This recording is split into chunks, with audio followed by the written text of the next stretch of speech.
So we will. Yeah, I'll keep them here. That's funny. How helpful is that going to be? That's odd. Yeah. That doesn't make any sense to me. It must be so you can like Prep be ahead, ready for but the you're next talking. one. In theory, right? Doesn't make any sense. It's really weird. Interesting. And like honestly, in live speaking, I haven't done live speaking in like 3 years. Yeah, I just did it for Vermont last week, but it's been a while. And I do a lot of webinars and things like that, but I don't do a lot of speaking. I used to. I'm sure.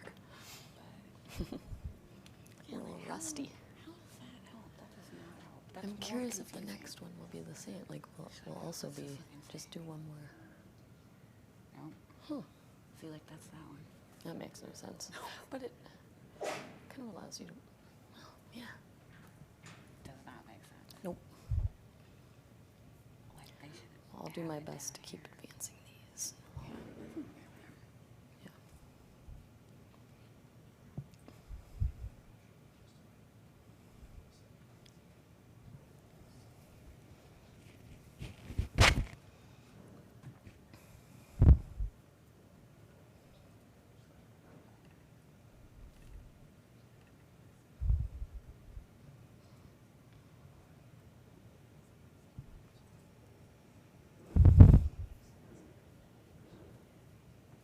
I really wanted to sit in on Andrew's Yeah, at the same time.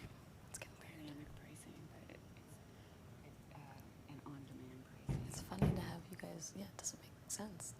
That's People what have to pick Karen and said she was choose. going to do it. Yeah. I know, but what if revenue management are the ones that people are going to live?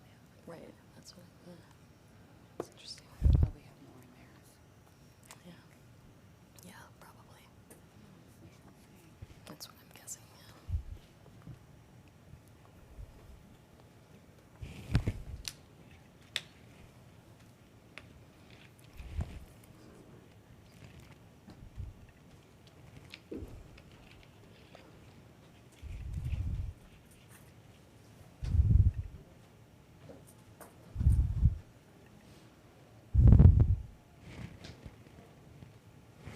Oh, it confused me.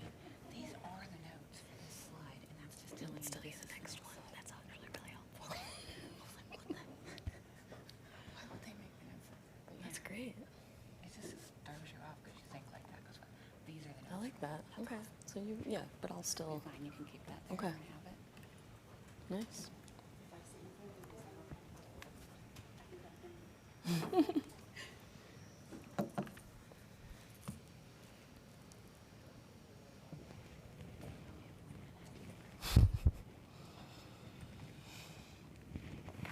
Is the first session after lunch. Mm-hmm.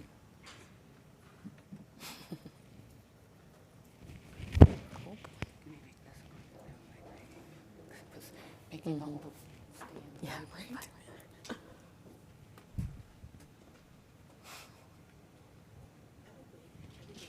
Okay. Yeah, sounds good.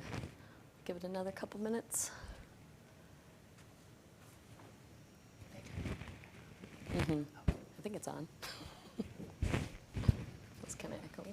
We didn't even test this one, so I don't know how loud to talk. Pretty quiet. Quiet. Mm-hmm.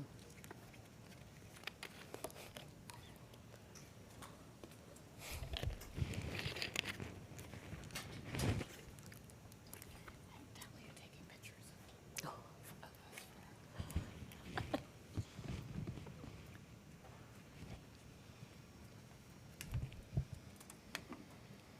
We're just going to give people a few more minutes to trickle in after lunch, and then we'll Yeah. get started.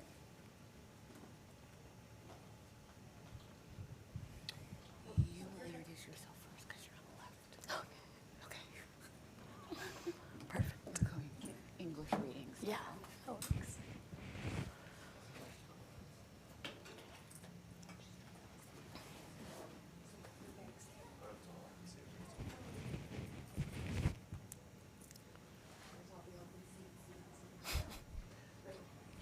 All right,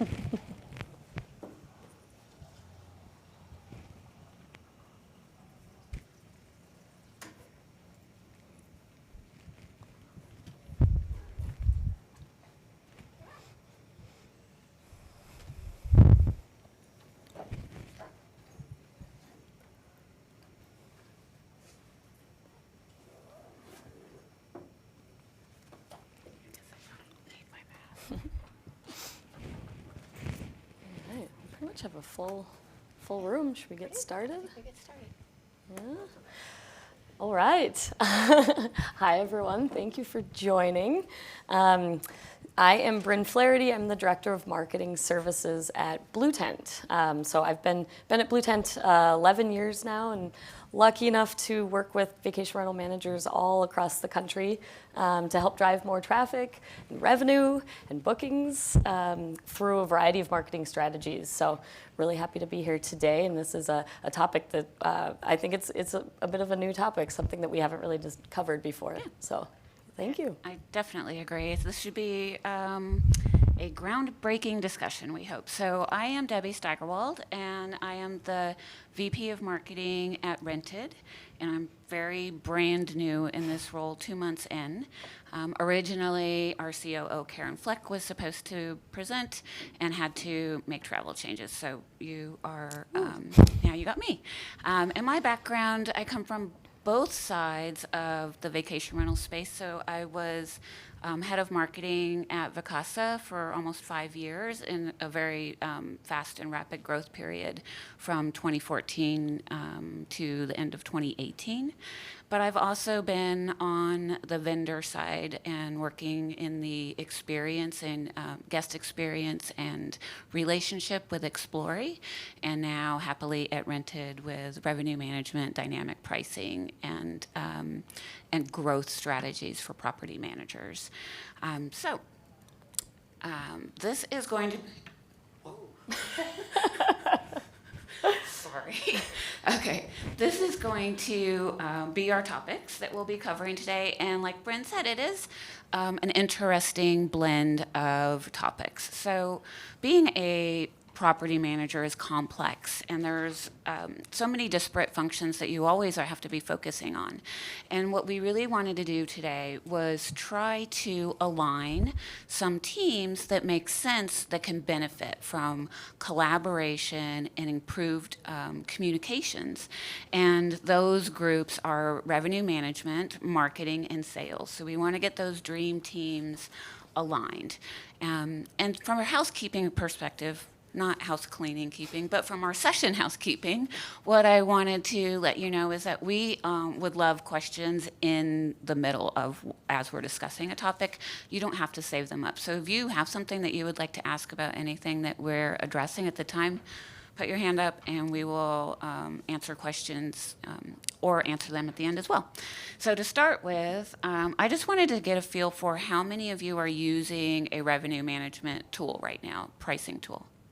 Okay, only a few hands. 3 or 4. Yeah, Oh, a 5. little more. So for those of you that are, do you feel that there's a return on the investment currently? Yeah, good. And do you think that this is also helping you with time management, so it lets you focus on other areas of your business where you don't have to minutely manage your pricing? Some heads nodding, good. That's great. So that's the goal. We want to continue to make those time improvements and collaboration work. So, all right, we're going to get started. All right. So over the next couple of slides, we're going to be talking, as Debbie said, about some ways that we really suggest getting the marketing and sales teams working together. Ultimately, the goal is to get maximum exposure for your properties. We want them to be booked out as far in advance if possible and for the best rate.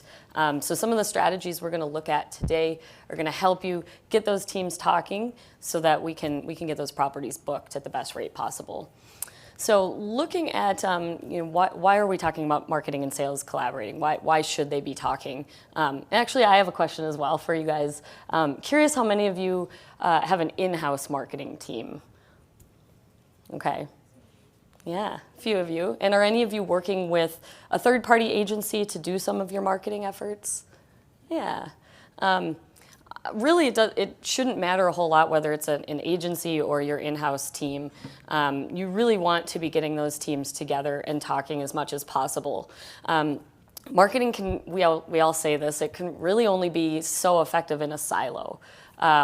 You don't want your marketing team just working behind the scenes without knowing what your sales goals are, how you're pacing, what the needs are, and how marketing can really help out there. So at the top here, we've got a tip here called determine a focused strategy.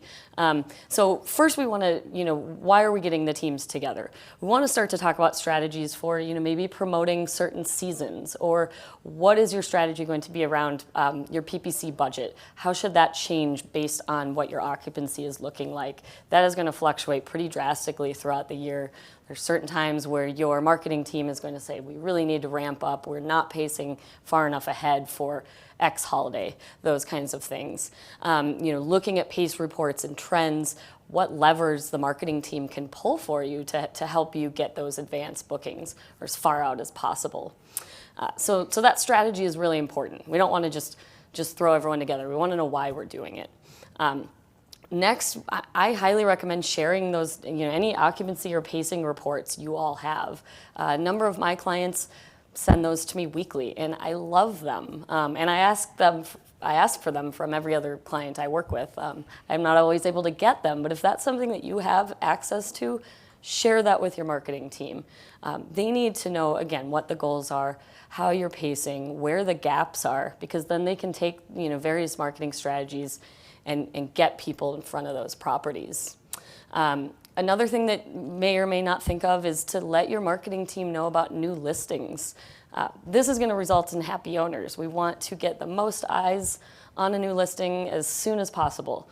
So I love, again, when the clients I work with tell me, hey, I've got these 3 properties, let's give them a little extra love. So whether that's promoting them in your social channels, in an email newsletter, in an ad, or even Google My Business. I like to always get a little bit of some info in Google for our clients as well. So that's really important. Don't forget about the new properties and what your marketing team can do to help you there. So all in all, this should all lead to better communication, but that cohesive strategy that hopefully will help drive more revenue. Yeah. Okay, so when we look at these separate teams, and maybe sometimes it's not even a team, it's just an individual person that's doing these various functions. When you're looking at the pricing person or team that is doing revenue management, they should have an understanding of listings and properties that that are lagging, so they need more attention. And understanding those lagging listings and informing the marketing organization and sales organization is really critical, because if they do not understand that you have either expiring inventory or something like that, they will not be able to turn the focus on them in the ways that Bryn was talking about. Yeah. So once the marketing team is in the loop, it is their job then to figure out how to communicate what the needs are, what the goals are. Do we really need to push for Christmas bookings? Are we already filled up and we need to focus on next summer? So the marketing team will then, come up with a plan to communicate those needs in a clever way. And ultimately, I'm sure not many of you are even having to discount properties right now. Some of my clients are just starting to, kind of lag behind compared to last year and are needing to fill certain gaps with maybe a discounted rate here and there. But in years past, that was absolutely a tactic that we needed to rely on for those last minute bookings. So ultimately, the communication plan is going to try to get you those bookings in advance as possible. But if not, that marketing team is there to help you fill those last minute gaps as well.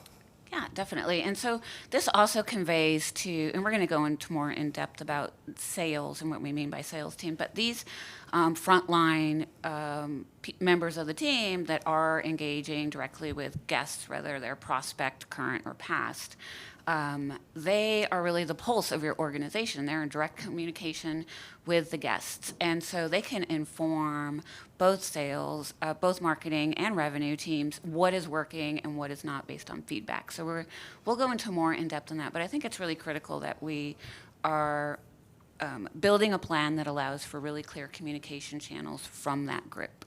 Absolutely. And then all of that really boils down to collaboration meetings, or whatever type of meeting you want to call it. But really, your sales and marketing team should be talking at least once a month. That's typically the scenario when it's an outside agency. If you're in-house, weekly is probably necessary, but at least having those monthly calls where you can look back at the previous month and address what worked and what didn't. Use the data you have, use your pacing reports to determine kind of what we're going to do over the next coming months, and where we need to pivot. And the end result should be those higher average daily rates and ultimately happy owners in the end. Mm-hmm. Definitely. Happy owners. We want this. That's what we want. Okay, so we're going to dig into revenue management a little bit. So it's more than just pricing. Revenue management is a tool that has been perfected in other areas of the travel industry, and vacation rentals managers are really embracing it now, and it is ultimately expanding revenue opportunities. So why is it important? We want to be able to create demand. Creating demand can be driven by scarcity. So as we fill up occupancy, we're driving demand. That's going to improve your KPIs that you're tracking. And no longer is top level gross revenue the most important KPI. Things that are historical, like ADRs, that owners really want to hear about, are also not necessarily the most important KPI. We want to focus on things like RevPAR that shows a bigger picture by listing, but also for your whole portfolio. And it's really important to have that holistic view of the portfolio, because it lets you understand where you may have lower quality or higher valued properties, so that it helps you drive a growth strategy for inventory and bringing on more owners. But also, dynamic pricing really opens the door to have conversations with owners to help educate them. And so the goal there is to educate them around minimum and maximum rates, but also around min stays and other types of strategies that will allow to improve and push these KPIs higher. And so moving out of these comfort zones can start to show results real quickly. And this leads to, obviously, happy owners. It leads to happy you, because you're driving increased revenues. But, it drives that word of mouth, too, that helps grow your inventory without having to have a separate owner marketing and sales strategy. Another thing about revenue management is it lets you be competitive. And for me, having been a marketing person for one of the largest managers, I have some insights into this. And, in the industry, I've been in this industry since 2014, and it has changed so much. So the tools that you have with LiveRes and other things that you can implement with it has totally leveled the playing field. It allows you to compete with any other size of property manager, no matter what technology they have, because the tools that you need to be competitive and operationally efficient and excel at marketing and excel at sales and excel at revenue are theirs. They're out there for you to take and embrace. But the ways that makes you be able to compete is that you can understand market demand by looking at your occupancy and your pacing, as Bryn has mentioned. And so regardless of the sophistication of other competitors, you're able to understand demand and then use that demand and historical or other proprietary data to help you build the best pricing strategy. Dynamic pricing done on demand keeps your inventory relevant, and it attracts the right occupancy levels that drives the highest ADR. And also, I think a lot of people don't necessarily talk about it. I sat in a couple of OTA panels, and I'm always voraciously trying to understand the algorithms that the OTAs are using to determine where where listings are placed. Just like search engines, they have very complex algorithms with many factors that they're using to determine where your property shows in that search for like properties within that market. So having static rates is believed to be a negative on the OTA listings, even though they haven't necessarily in their algorithms stated that. They talk about things like reviews. But pricing, if you are taking control of your pricing and pricing on demand, it shows ownership of that portfolio. And we do know the OTAs do reward what they consider professional managers. So having a pricing strategy that shows pricing that's relevant to the browsing guests and is in tune with the market demand shows that you're are a professional manager and involved with your portfolio. And so basically what we're really trying to do is create engagement, regardless of it's on your own website or an OTA, through visibility by having the right price for the right listing to the right audience. This is going to drive the right returns that you want. So we wrap it all up into a bubble like that. Any questions? Yeah, love questions. Well, perfect.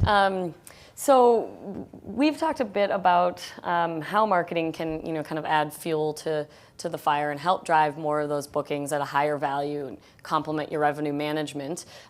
We figured we'd dive a little bit into the kind of the nitty-gritty of marketing and what we mean by that and what the different channels are that we typically use to pull those levers. So if you go on to the next slide, I think.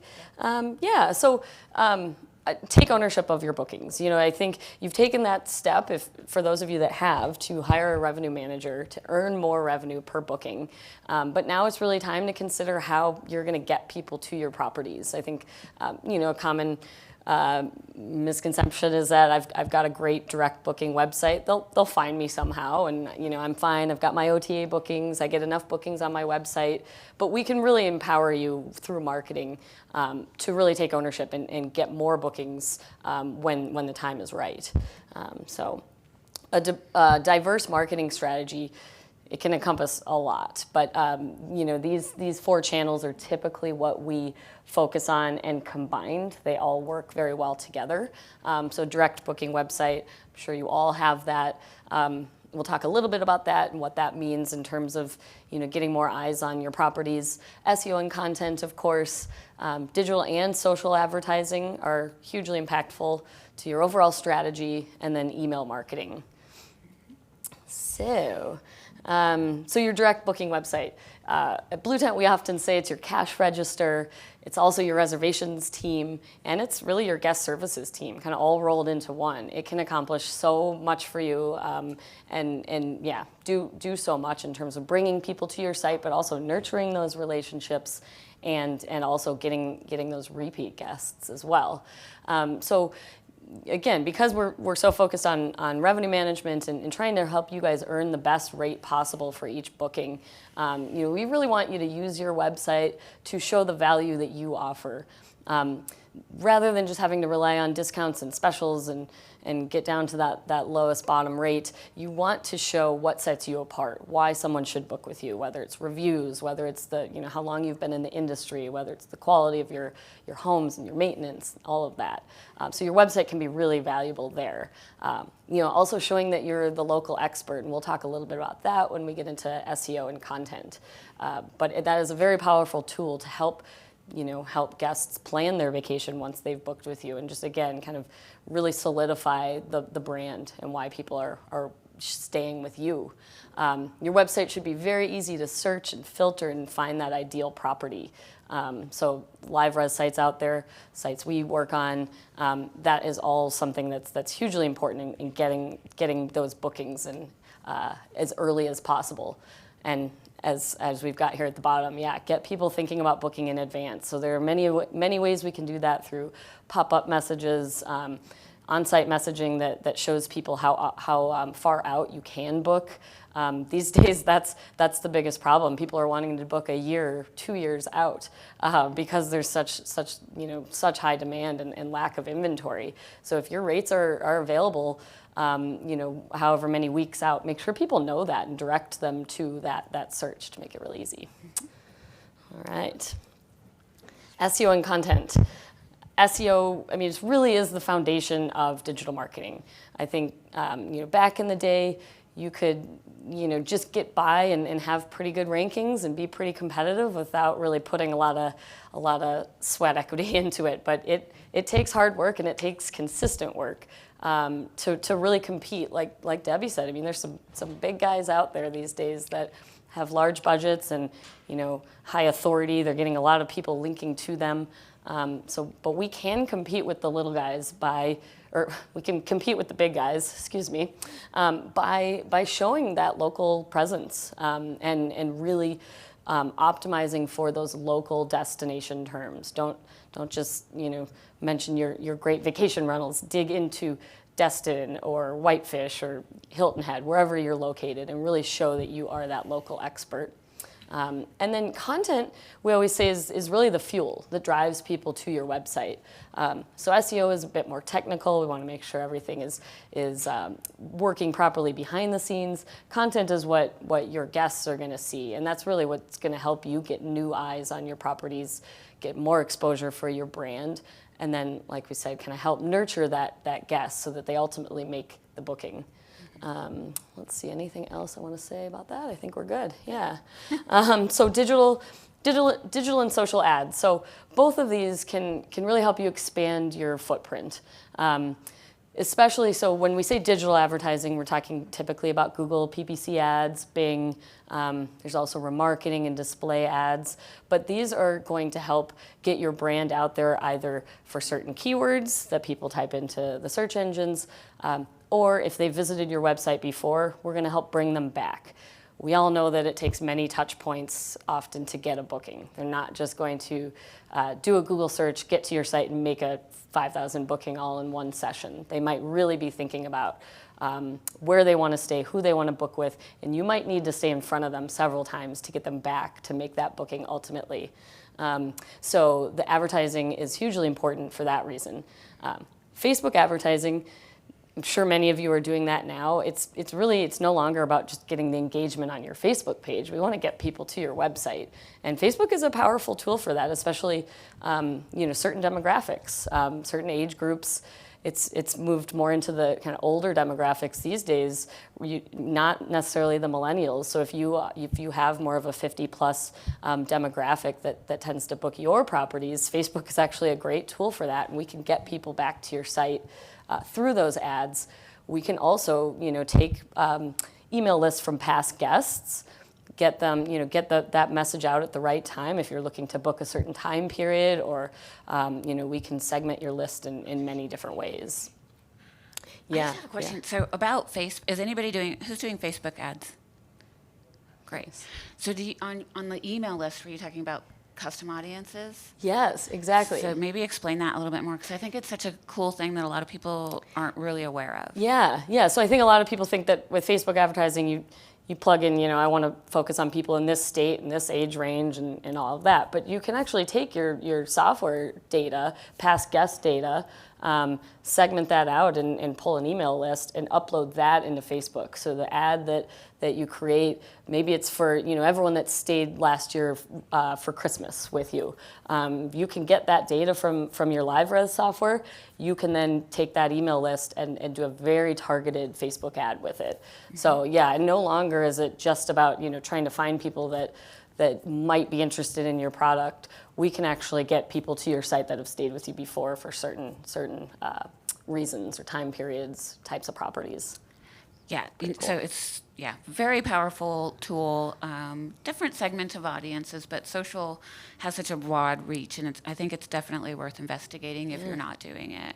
It's not incredibly expensive. Ooh, that's question. The nice thing. It's not expensive. Question. Yeah.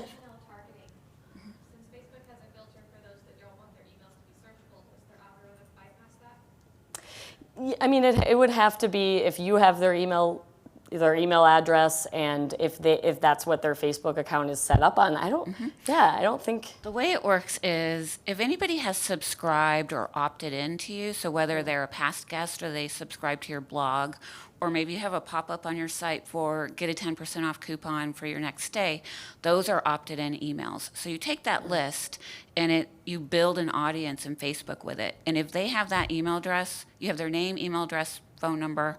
If Facebook matches that person, you can display ads to them. Even if the guest has said, I don't want to be searched by my email address.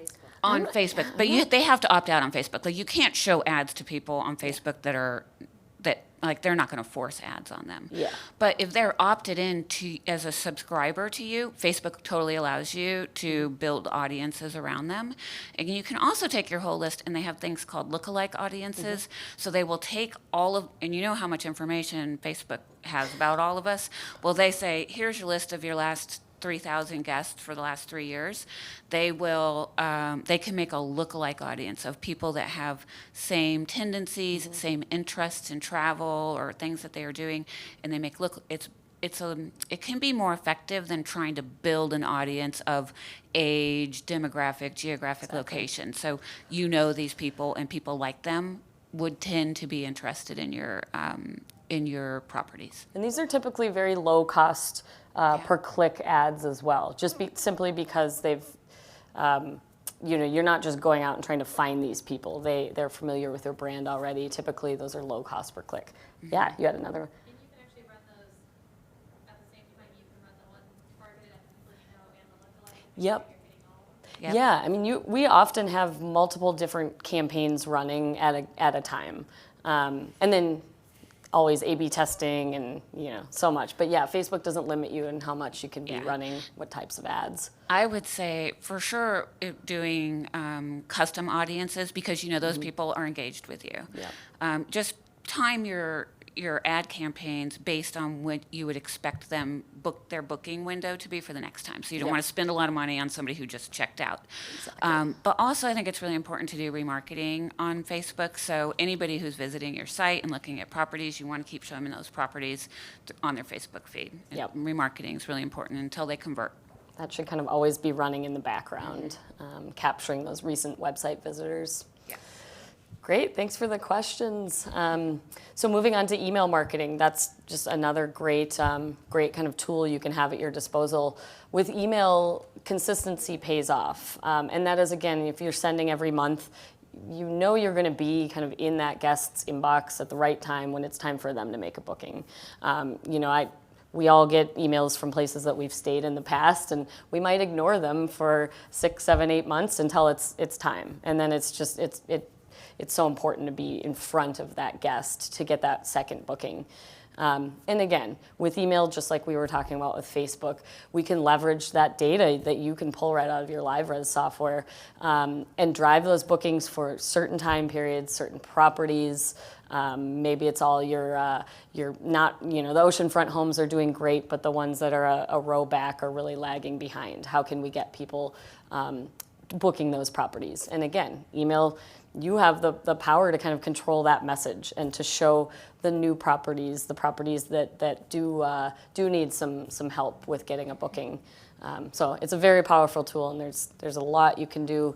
Last, I would say a booking abandonment email campaign. Kind of that's another thing that can just be running in the background and remind that person if they put a home in their cart and they didn't complete the booking.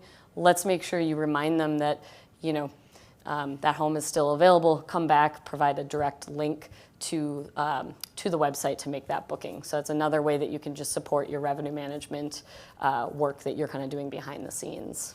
Yeah. I think, too, on email, cadence is really important and consistency. But I do believe, especially if they're subscribers or past guests, you're not going to it's pretty hard to over-communicate to them. Like sending them beautiful pictures of your market and the home they stayed in last year at this time, you're not going to get unsubscribers. You're going to get converters. And so don't be afraid to use email in the proper amounts.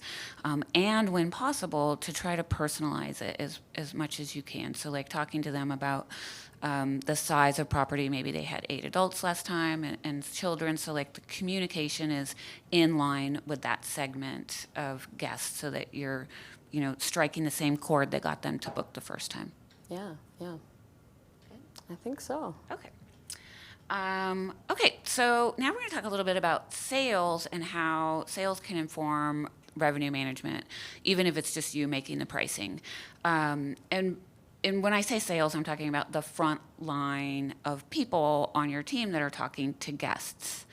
And so first I want to talk a little bit about like some changes that happened, and these are primarily COVID driven, but I also think, like Bryn mentioned, a different demographic. So like the younger demographic, if you rent to 25 and up, like those are Gen Z, and they have a different style of traveling. I don't know if, and it's also COVID brought on too, I think.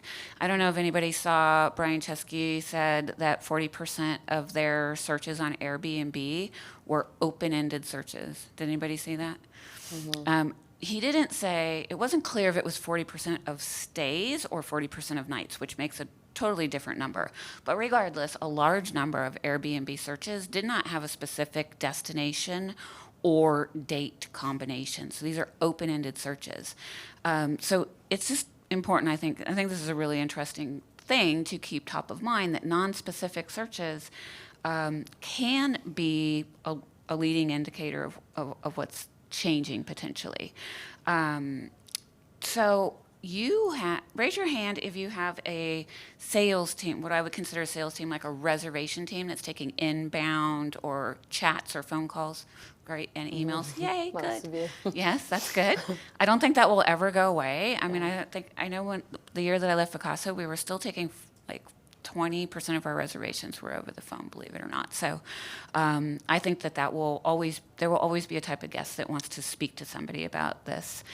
I do think a lot of it might transition to website chat, and I think it's really important to have website chat, totally side note, but only have it if you're going to have it manned, because I've seen some conversations about trying to get in touch with it's a common complaint that if you have chat alive, you better be able to answer it in a timely manner.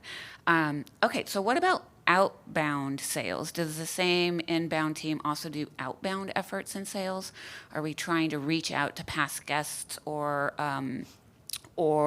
maybe somebody abandoned their cart? Are you doing outbound sales efforts for guests? Probably less. Yeah. Time constraint is probably some of that too. Who has time for that? Who has time for that? As a side note, and I didn't even think about it to put it on here, but I love this tool and I just want to share it with you guys. It's called voicemail drops. Has anybody heard of these? It is a tool that will send a voicemail to somebody's phone without it ringing. So I moved my phone, but basically you'll just see a missed call, and then you'll have a voicemail. You can record this voicemail and then send it to 500 people all at once, and they'll just get a message. And it could be like, hey, this is Debbie from XYZ. We really enjoyed it the last time you stayed here. We hope you're thinking about planning a vacation soon, and if you are, can you give me a call at whatever? And I'd love to help get you set up. Yes? I saw that program, and the one thing I couldn't find is what phone number they're basically using, and then fall into a spam filter.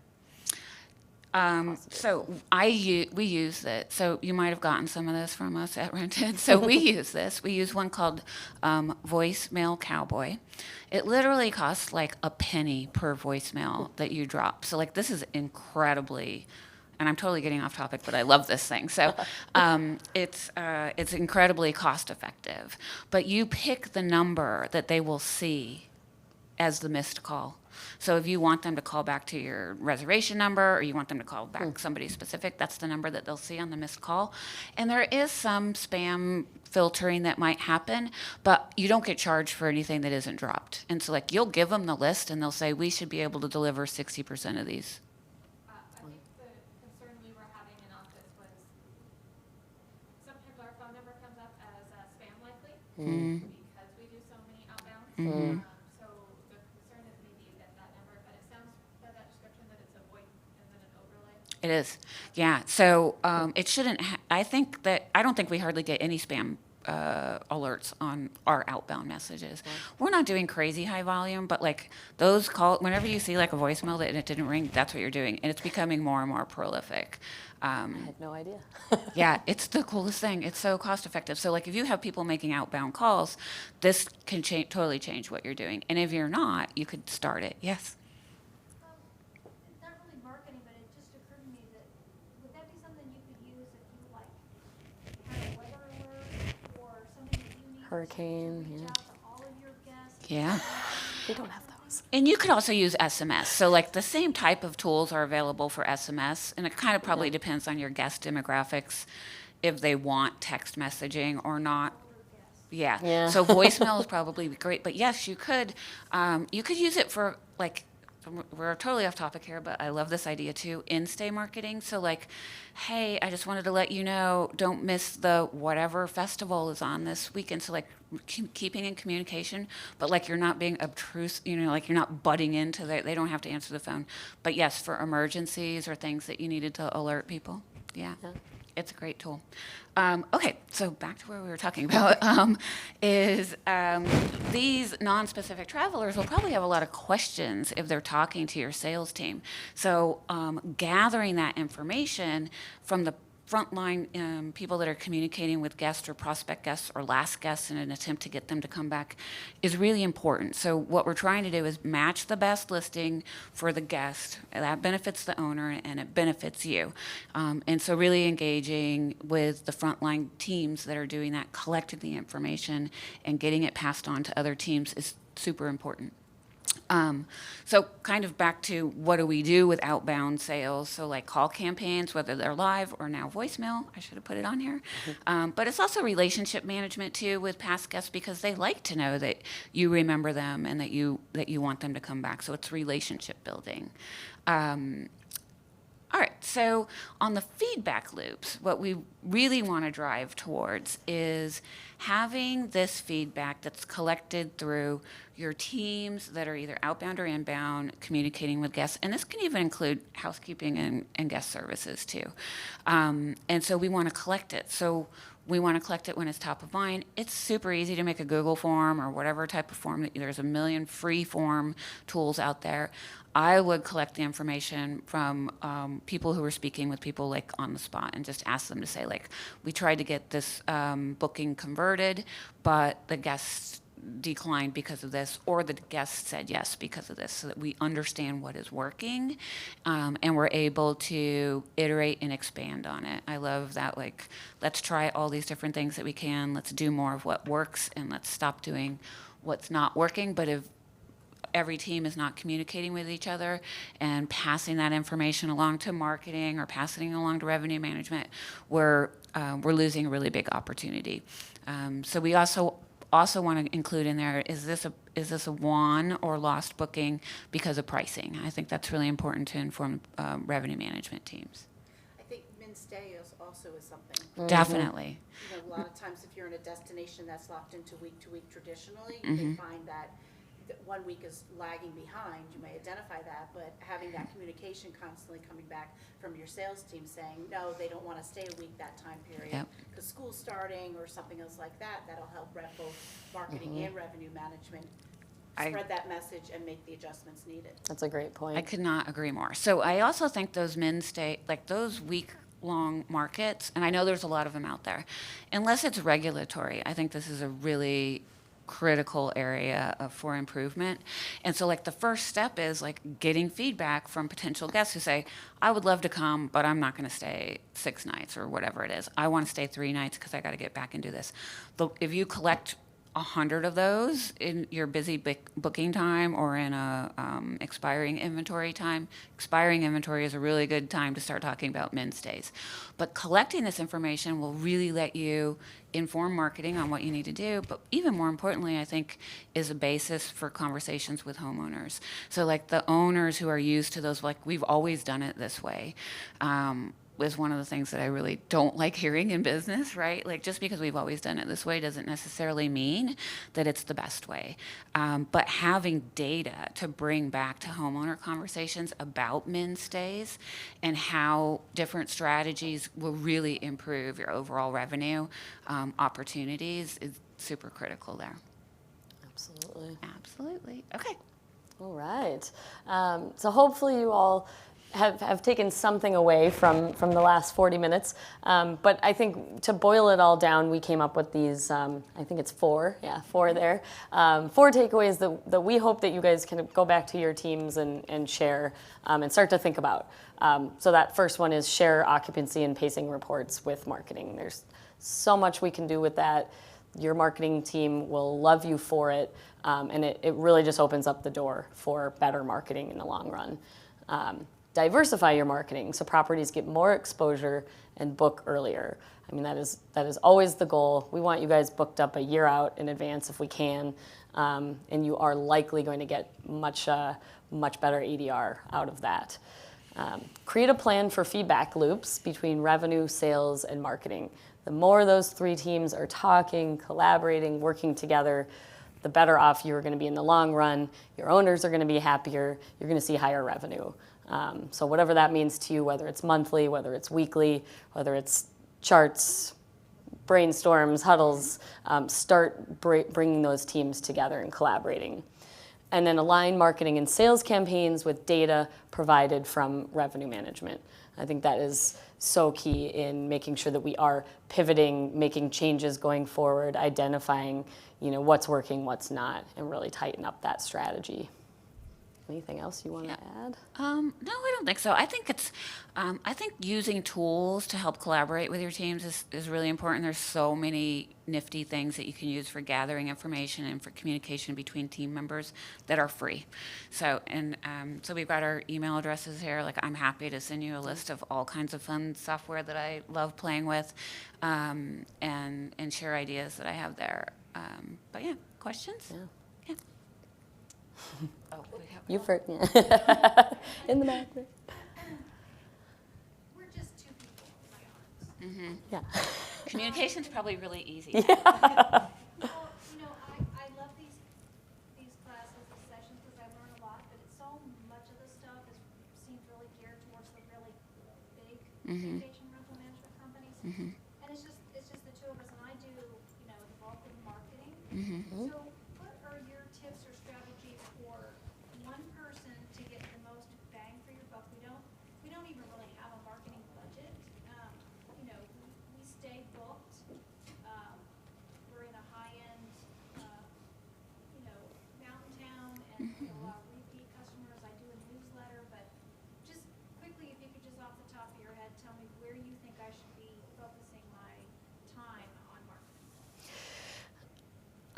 I would recommend, starting small and picking a channel and seeing how it does for you. That would be one recommendation I have. So if Facebook advertising, if that interested you and you thought, I might like to try that, go ahead and give that a try. See if you're getting any bookings from that. See what kind of momentum you get. And once you've got some of that set up, some of that can run in the background too, like Debbie was saying with remarketing. So just capture the people that have been to your website and not made a booking. You have an older demographic. Yep. Yeah. And Facebook used to be for the young people. I don't even have Facebook anymore. I have it for work. But so if it's an older demographic, that might work really well for you. And that's something that, it can run in the background. You want to make sure you're freshening up those ads and keeping them, prevent them from getting stale. You don't want them to be seen too often. So that's something that, every 3 months you might want to update it. But that would be good. And then I highly recommend email as well, because that's something that, it doesn't take a whole team to execute. So if you have an email platform, or we can always talk about the email platform that we work with, and we even help property managers. You can just do a run your own program, or we'll set up a template for you, and then every month you can get in there and drag and drop and create the message that is most relevant based on how you guys are pacing or what you want to promote. If you think about it, creating an email each month is not too time consuming. So those would be a couple things I would just start with, perhaps. Anything trying to think. Where would you, and you said you had a lot of repeat guests. So right now, the largest percentage of your bookings, is that like mostly direct from repeat guests?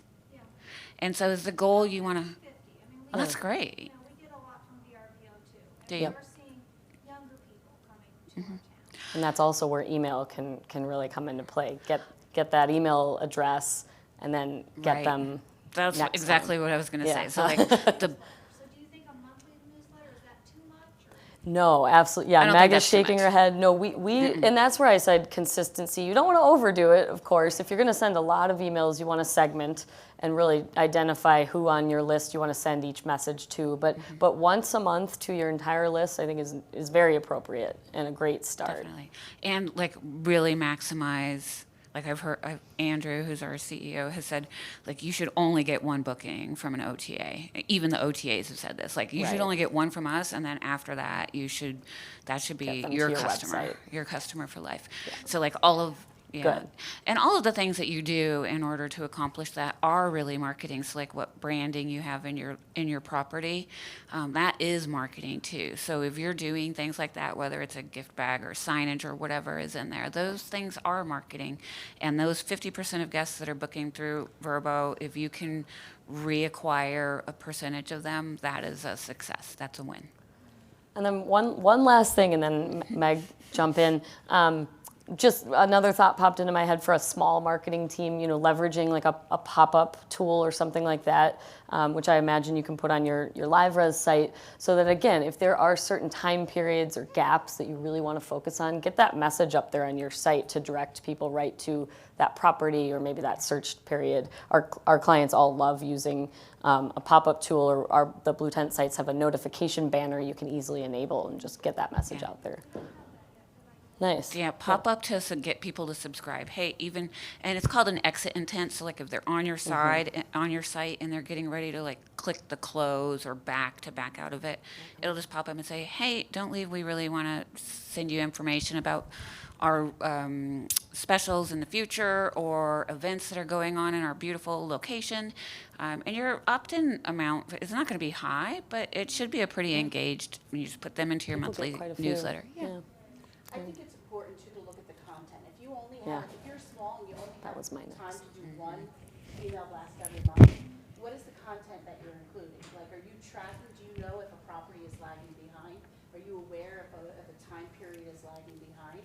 Because use that one opportunity, and that's fine, one a month is great, but make sure that you include content that is going to reach an area that you need to support, a property you need to support. Something along those lines.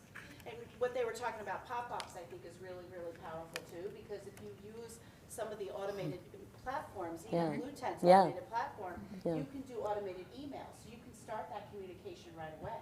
It's not a matter of them just, they filled out a form, I filled out a form. And it can email In 5 them minutes, after. You're gonna get an email that's gonna provide them with more information. You're already establishing engagement with them, which is going to potentially drive them, once again, they were on your website, but that will drive them back to your website again. You'd be surprised how many people book from one of those thank you for signing up for our emails email.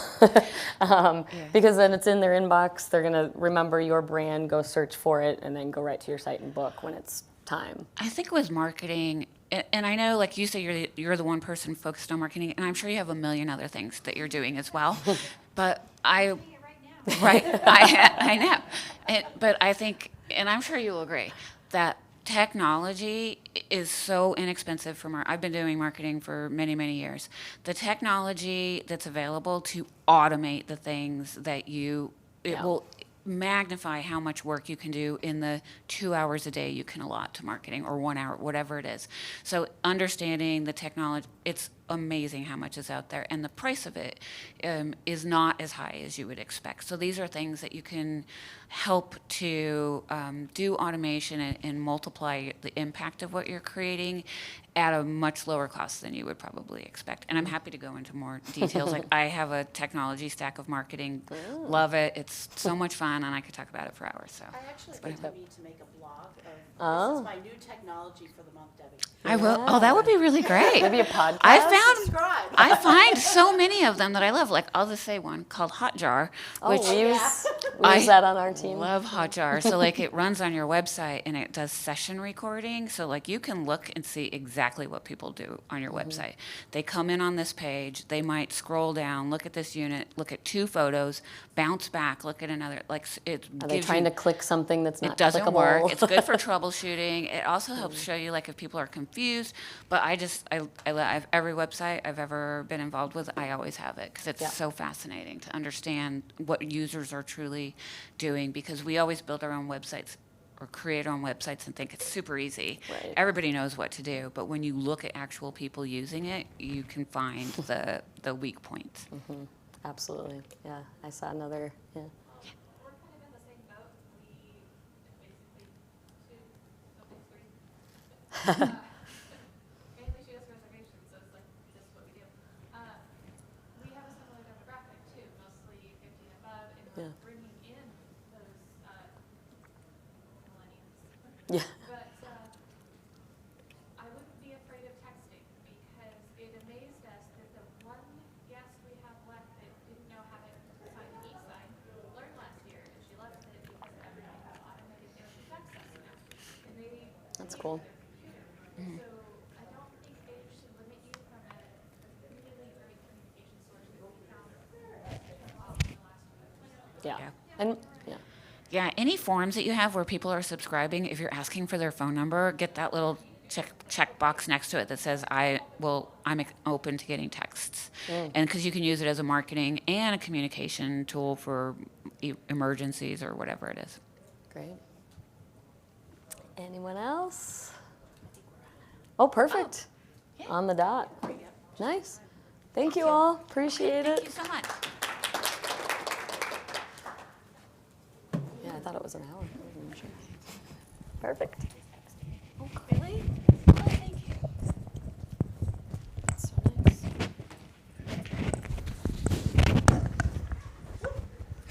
Well, we got a thumbs up from Meg. That's good for me. Yeah, I totally agree.